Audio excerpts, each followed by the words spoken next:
মা আমেনা বাবা আমেনা যখন নাকি দেখলো আল্লাহ নবী আলাইহিস সালাতু ওয়াস সালাম শিশু মুহাম্মদের বয়স যখন 6 মাস গো, 6 মাস বয়সে আমেনা তখন একা একা শিশু মুহাম্মদকে নিয়ে যেন কাঁদতেছে। আশপাশের মানুষ কয় তুমি কাঁদো কেন? ওদেরকে বলতেছে আমার দুনিয়ার মানুষেরা বাচ্চার বয়স যখন কয়েক মাস হয়ে যায় গো বাবা, কয়েক মাস হয়ে যাওয়ার পর বাবা কিন্তু সন্তানকে হাত ধরে অথবা কোলে করে নিয়ে এখানে সেখানে বেড়াতে নিয়ে যায় না, কিন্তু আমার শিশু মুহাম্মদের বাবা নেই।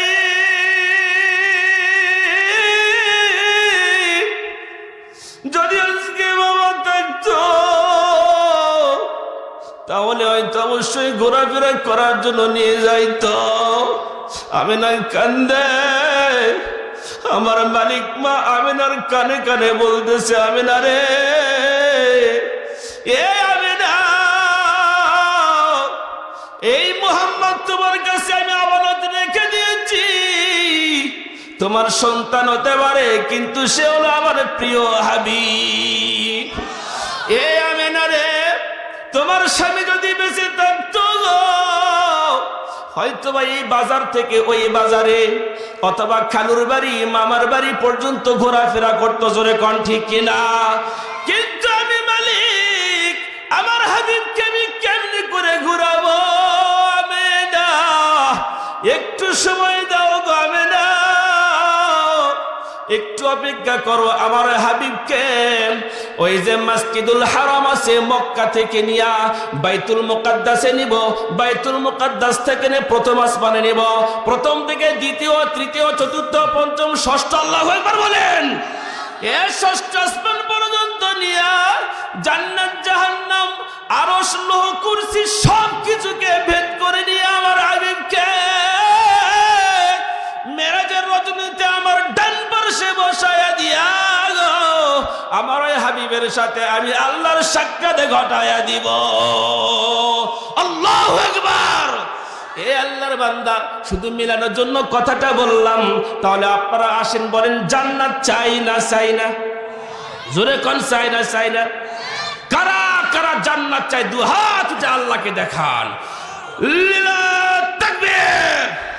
ও মালিক, যারা হাত তুলেছে গো মালিক, মেহেরবানি করে আমাদের সকলকে জান্নাতি না বানায়া কবরে নিও না।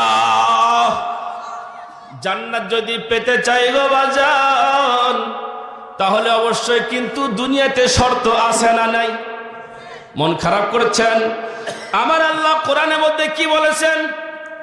ও বান্দা গো, জান্নাত যদি পেতে চাও তাহলে তো অবশ্যই আল্লাহকে মেনে চলতে হবে, আল্লাহর নবীর অনুসরণ করা লাগবে না লাগবে না?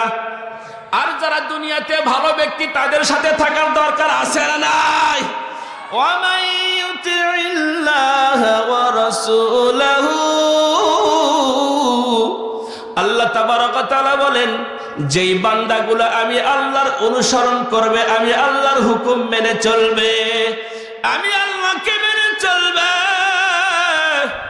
শুধু আমাকে নয় আমার নবীকে যেই ব্যক্তি মেনে চলবে গো বাজার, আমাকে ভয় করবে, গুনাহ থেকে দূরে থাকবে, এই ব্যক্তিগুলা হবে নিশ্চয় জান্নাতি। আল্লাহু আকবার।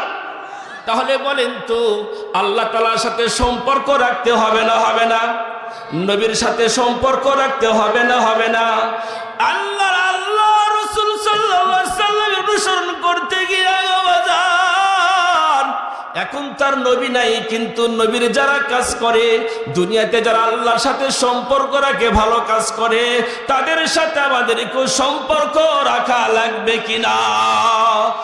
এ আল্লাহর বান্দা, যদি আল্লাহকে আমরা মেনে চলতে চাই, নবীর অনুসরণ করতে চাই গো, তাহলে সর্বপ্রথম একটা কথা আসে, বলেন তো ইমানদার হওয়া লাগবে না লাগবে না? এই কথা কল লাগবে না? আল্লাহ তাবারক ওয়া তাআলা বলেন বান্দা, তুমি যদি ইমানদার হও গো তাহলে তোমার কোনো টেনশন নাই। ইমানদার হইলে আমি আল্লাহ তোমাকে ইহকাল পরকাল সর্ব জায়গাতে দামি জায়গায় রেখে দিব। আল্লাহু ওয়ালিয়ুল্লাযীনা আমানু ইখরিজুহুম মিনাজ যুলুমাতি ইলান নূর।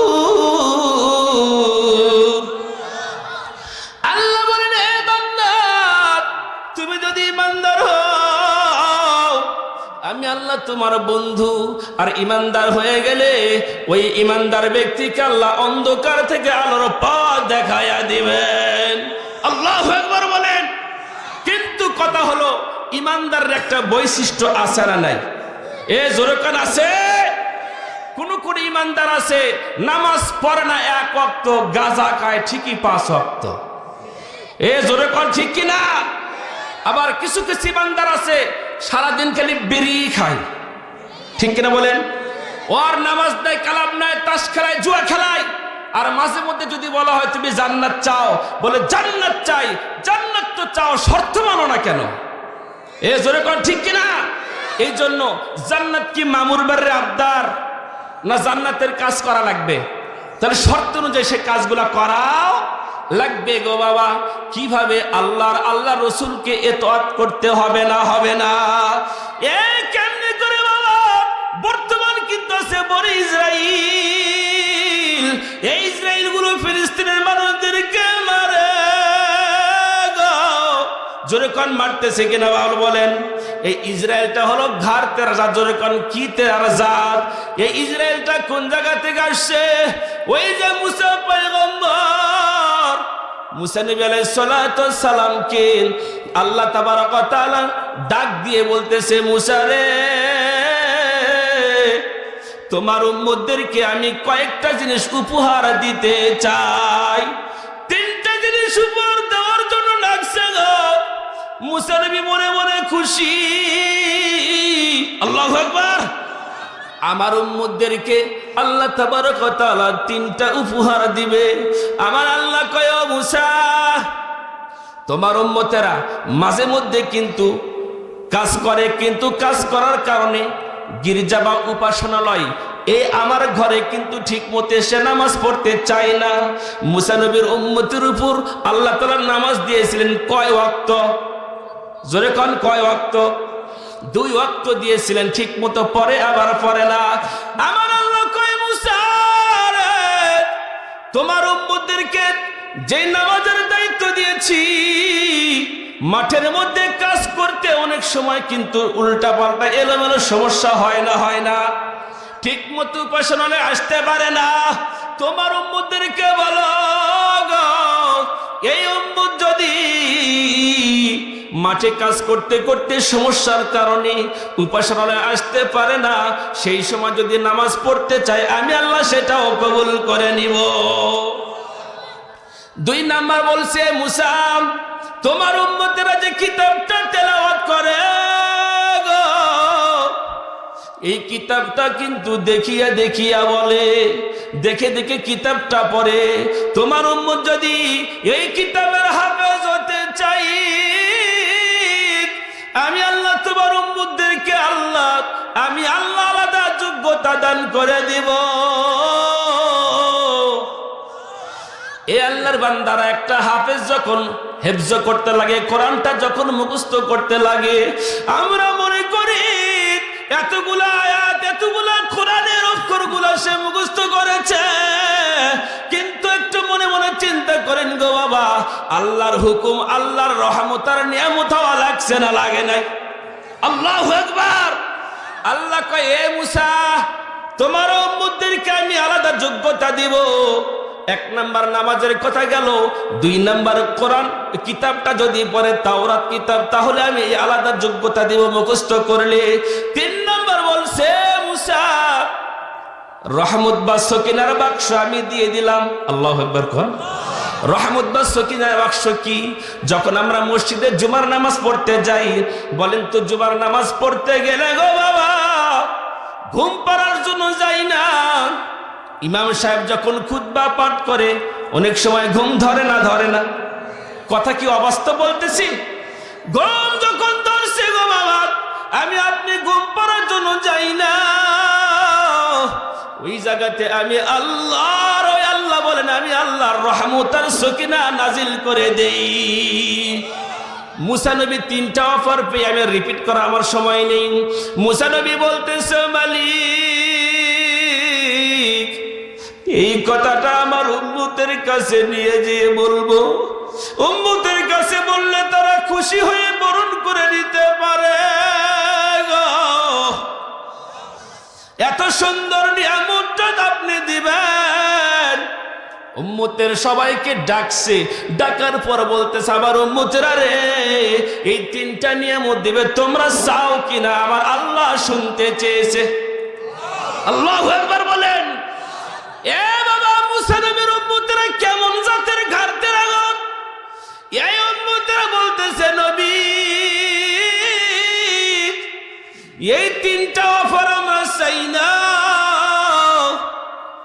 এত ঘাড়তেরা উম্মত মাঝে মাঝে বলতো নবীকে, আপনার আল্লাহ আপনাকে নামাজ দিছে, আপনি একাই পড়েন, আমাদের দরকার নেই।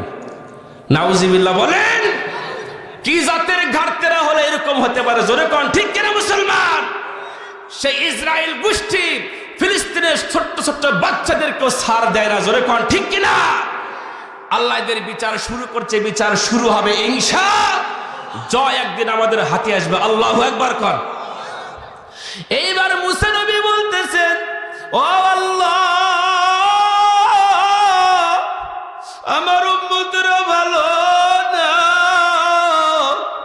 এই উম্মতদেরকে আপনি এত সুন্দর অফার দিলেন, তারা মানতে চাইতেছে না। আল্লাহ কয়, এ মুসা রে, তোমার উম্মতের কপাল বেশি ভালো না। এই 3টা অফার, এই 3টা সুযোগ এমন উম্মতদেরকে দান করে দিব, যেই উম্মতগুলা তার নবীর জন্য জীবন দিতেও রাজি। আল্লাহু আকবার বলেন। যদি আমার নবীকে কোনো কেউ কটু কথা বলে, সামনে পড়ে তার জিহ্বাটা টেনে ছিঁড়ে ফেলবো। জোরে কোন ঠিক কিনা মুসলমান? নবীর বিরুদ্ধে কথা বলতে পারবে কোনো কলিজা আছে? এইবার আল্লাহ তাবারক ওয়া তাআলা মুসা নবীকে বলতেছেন, মুসা, ওই উম্মতেরা নবীর জন্য নিজের কলিজাটাও দিয়ে দিবে। এ মুসা রে, এই উম্মতদেরকে তুমি দেখোনি, দেখলে তোমার মতো মানুষ তো পাগল হয়ে যাইতো। আল্লাহু আকবার। আল্লাহর কাছে মুসা নবী আবার বলতেছে, ও মালিক, তাহলে ওই উম্মতের জন্য আমাকে নবী বানায়া দেন। এটা কি সম্ভব? আল্লাহ কয়, মুসা, তুমি যা বলছো বলছো, আর বলেও না মুসা, এইটা সম্ভব না। এ মুসা, তুমি তো অনেক আগে আসছো, ওই উম্মতের আরো, ওই উম্মতের নবীর অনেক আগে তুমি দুনিয়াতে আসছো। আল্লাহু আকবার খান। মুসা নবী বলতেছে, মালিক, তাহলে আপনি কোন নবীকে ওই উম্মতের জন্য বরাদ্দ করে রেখে দিয়েছেন? শুনতে চাই না, চাই না। আল্লাহ তাবারক ওয়া তাআলা বলে, মুসা,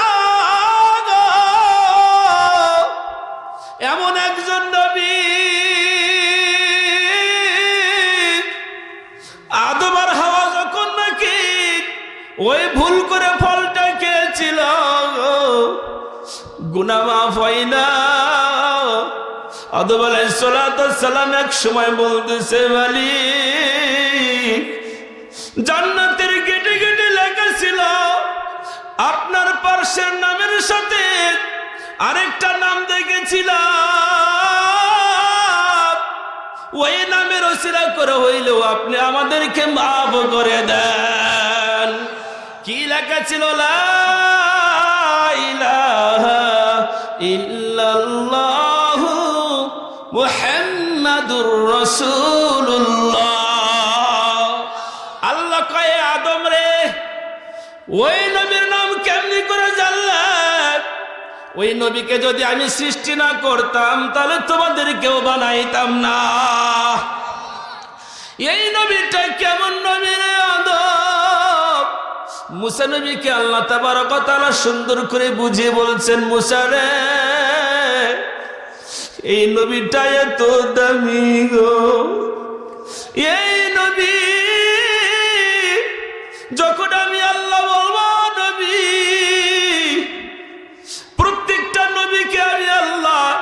স্পেশাল দোয়াটা দেই, এই দোয়াটা যদি করে সে যেটাই বলুক না কেন আমি আল্লাহ সেটা তার জন্য কবুল করে নিব। ওই নবী আসলে ওই নবীকেও বলবো, ও আমার হাবিব,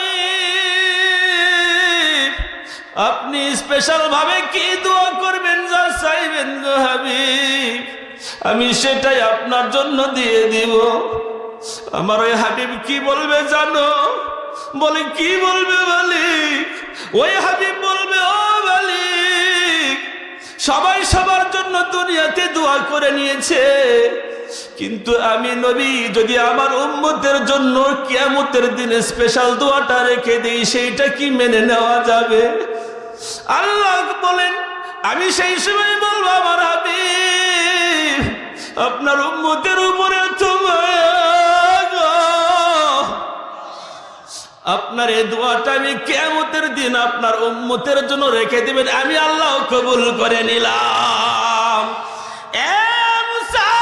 শুধু তাই নয় রে, ওই হাবিব যখন নাকি কিয়ামত যখন শুরু হয়ে যাবে গো বাবা, হিসাব নিকাশ যখন শুরু হবে, কতগুলা উম্মত দৌড় মেরে প্রত্যেক নবীকে বলবে, নবী গো আপনারা একটু আমাদের জন্য সুপারিশ করুন যাতে করে বিচার শুরু হয়ে যায়। সব নবীরা বলবেন, শেষ নবীর কাছে যাও গো, শেষ নবী আমি সংক্ষিপ্ত আকারে বলছি, শেষ নবীর নাম হলো মুহাম্মাদুর রাসূলুল্লাহ সাল্লাল্লাহু আলাইহি ওয়াসাল্লাম। আমার ওই হাবিব যতক্ষণ পর্যন্ত সুপারিশ না করবে আমি আল্লাহ ততক্ষণ পর্যন্ত বিচার শুরু করব না। নবী আমার গো বাবা মাকামে মাহমুদের মধ্যে সিজদায় পড়ে যাবে, আমার আল্লাহ বলেন, ও নবী,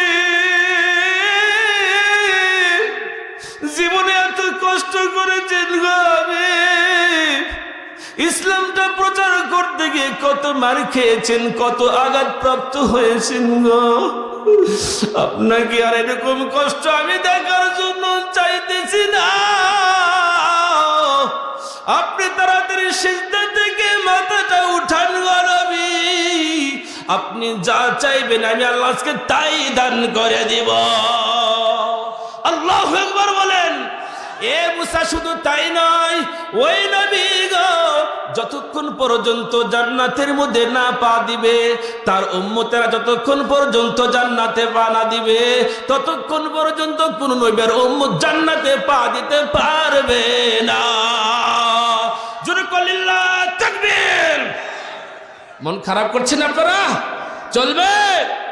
আল্লাহ তাবারক ওয়া তাআলা যখন নাকি মুসার কাছে এমন কোন বর্ণনা দেন গো,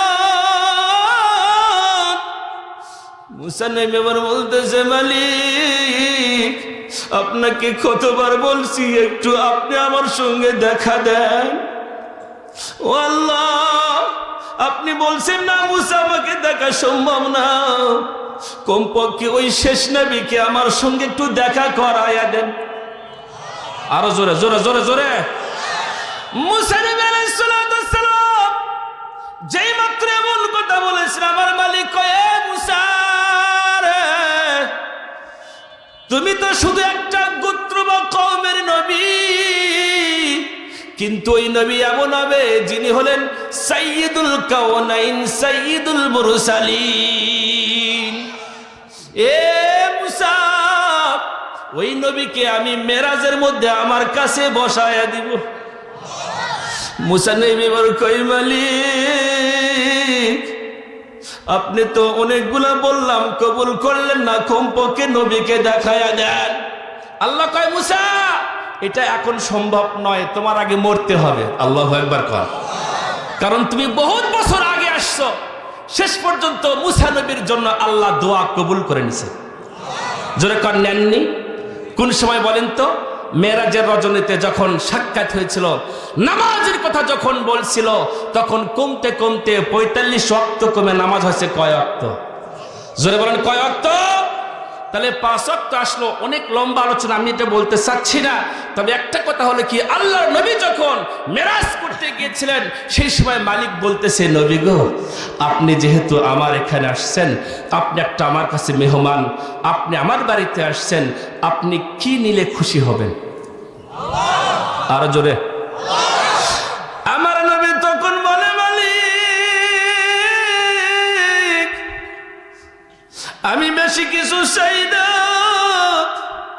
বাড়ি গাড়িও চাই না গো মালিক, আপনি আমার উম্মতের জন্য কি দিলে আমার উম্মত জান্নাতে যাবে, কি পাইলে আমার উম্মত জান্নাতের চাবি পাবে, সেই চাবিটাই দান করে দাও। আল্লাহ কয়, নবী উম্মতের উপর তো অনেক দরদ গো নবী, আপনি যেহেতু বলতেছেন গো নবী, আমি আপনার উম্মতের জন্য 50 ওয়াক্ত নামাজ দান করে দিলাম। মুসা নবীর কাছে আসছে, মুসা নবী কয়, নবী গো, আপনার উম্মত এইটা তো পারবে না, যত তাড়াতাড়ি পারেন আপনি আল্লাহর কাছে ফিরে যান। 5 নং 45। মুসা নবীকে মালিক বলতেছে, মুসা তোমার এই দোয়া কবুল করার কারণে আমি আল্লাহ তোমার সাথে 10 বার নবীকে দেখা করায় দিছি। আল্লাহ যাক দেয় এরকম ভাবেই দেয়, জোরে কর ঠিক কিনা? শেষ পর্যন্ত মুসা নবী আলাইহিস সালামের দোয়াটা কিন্তু কবুল হয়েছে। আল্লাহ বলেন, মুসা, আল্লাহ বলেন, ও নবী, যেহেতু আপনি 5 ওয়াক্ত নামাজ নিয়ে যাইতেছেন গো নবী, আপনার উম্মত যদি 5 ওয়াক্ত নামাজ ঠিক মতো আদায় করে গো, আমি আল্লাহ আপনার উম্মতদেরকে 50 ওয়াক্ত নামাজের সব দান করে দিব। আল্লাহু আকবার বলেন। এই 5 ওয়াক্ত নামাজ পড়ার দরকার আছে না নাই? ও মুসলমান, ভালো করে খেয়াল করেন, মুসলমান যখন মসজিদকে জিন্দা রাখবে, যখন কাকে জিন্দা রাখবে? ওই মসজিদকে আমাদের মাধ্যমে জিন্দা রাখবে গো। মসজিদকে জিন্দা রাখলে একটা মুসলমান মুমিনের অন্তরটাও কিন্তু জিন্দা থাকবে, জোরে বলেন ঠিক কিনা? আর মুসলমানের অন্তর যখন জিন্দা থাকবে, তখন আল্লাহ তাবারক ওয়া তাআলার রহমতে দুনিয়া